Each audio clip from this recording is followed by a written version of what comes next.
Since we finished our study from, let's turn that down.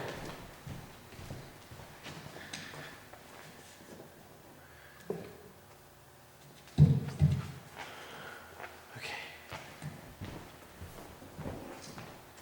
Since we finished our study from the book of Psalms, I thought it would be worthwhile to move on to a different book. I'm sorry, Daniel. And I already gave away a game. Move on to Psalms. Rather than saying in that same vein, we're going to try something a little bit different. The Psalms, it was chosen for a couple different reasons. Number one, this gives me a really handy built-in series that we can do for maybe 6 months or a year, because there's a lot of Psalms to cover.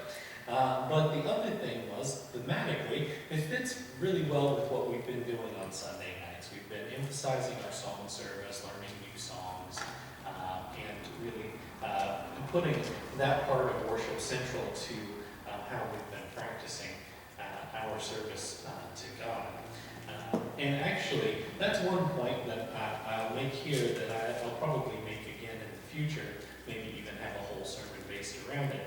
I kind of get irked sometimes by that term worship service that we use. We put it on our signs and tell say what the worship service is, because I think some people think it's a service being provided to them.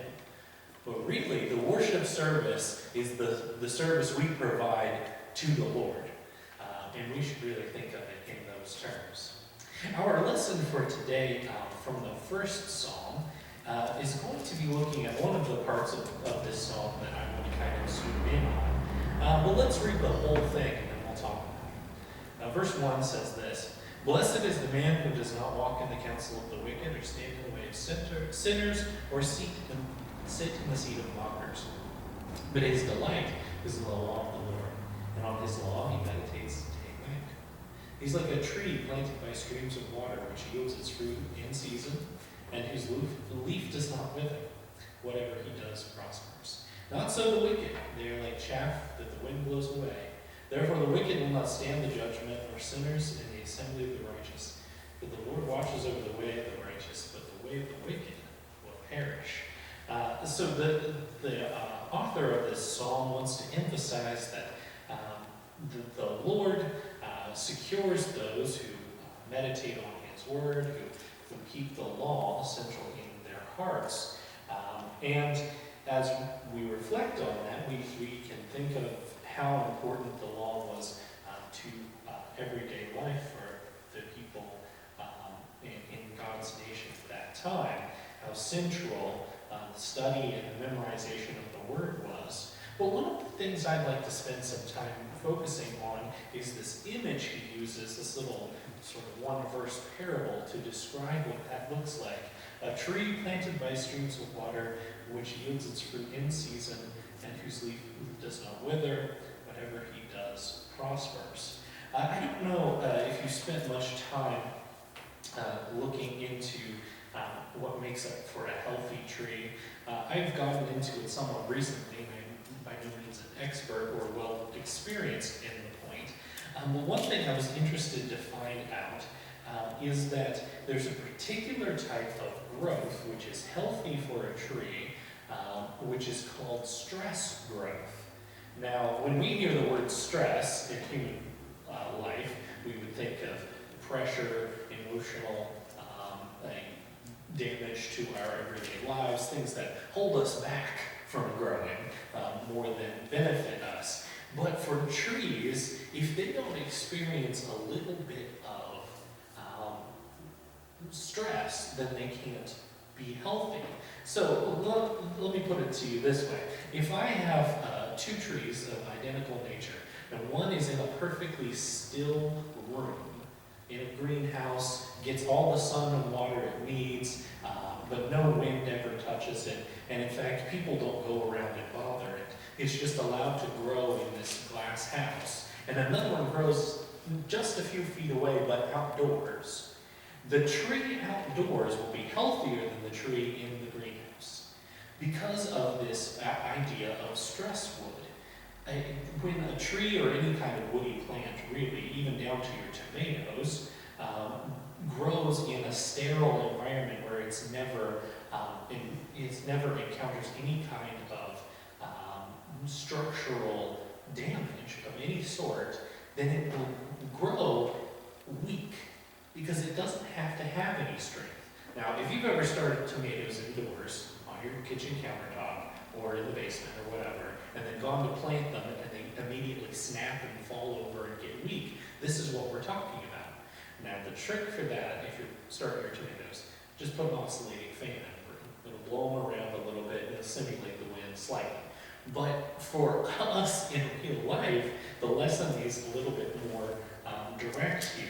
If the slightest wind or somebody knocking you over or an animal brushing against one of your branches or eating some of your leaves kills you as a plant, then you are obviously going to have to get stronger. You're going to have to develop some new growth that is flexible in the wind. You'll have to grow faster and have more leaf buds so that you can get that sunlight that you need quicker. One of the things you can do to manipulate your trees, if you want them to have more denser foliage rather than long, leggy branches, is you cut off the very ends of the branches. They'll bud back. New growth will happen inside the plant instead of out towards the sunlight, because it'll go for every little bit of sun it can get instead of stretching out to maximize that growth.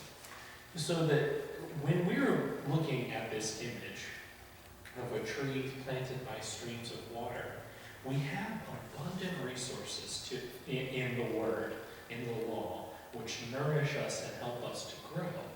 But we're still in the world.